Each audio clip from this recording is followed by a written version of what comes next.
7 أخطاء قاتلة تقريبا يصنعها كل من يأكل الجبن.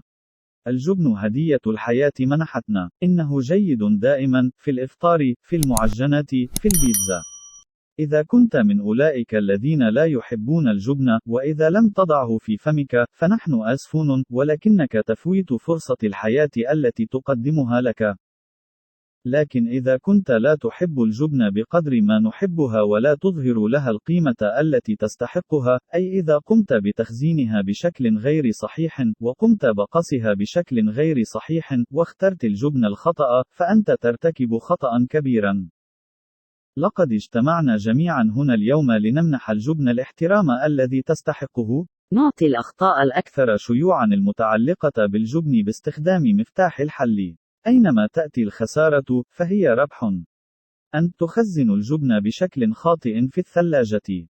الجبن مثل الإسفنج، تمتص الروائح من حولها وتخزنها في الداخل. بمعنى آخر، أثناء الاحتفاظ بالجبن في الثلاجة، قد تسمح للأطعمة الأخرى الموجودة حولها بنقل روائحها الخاصة إلى الجبن.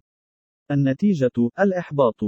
والحل بسيط جدا. أولاً، حرر الجبن من غلافه البلاستيكي المحكم وقم بتعبئته في مادة مسامية مثل الرق.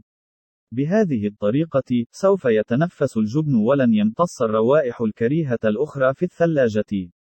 لأنه إذا لم تزود الجبن بالأكسجين الكافي، فسوف يجف بسرعة. دعنا نضع ذلك في الحاشية. تأكله بمجرد إخراجه من الثلاجة.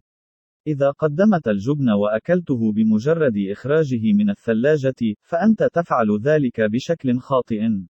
لأن الجبن غير صالح للأكل عندما يكون باردًا مثل الثلج.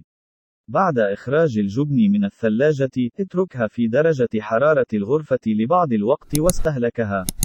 يمكننا أن نضمن أن مذاق الجبن الدافئ أفضل. أنت تشتري أجبانًا مقطعة مسبقًا ومعبأة. شرائح الجبن.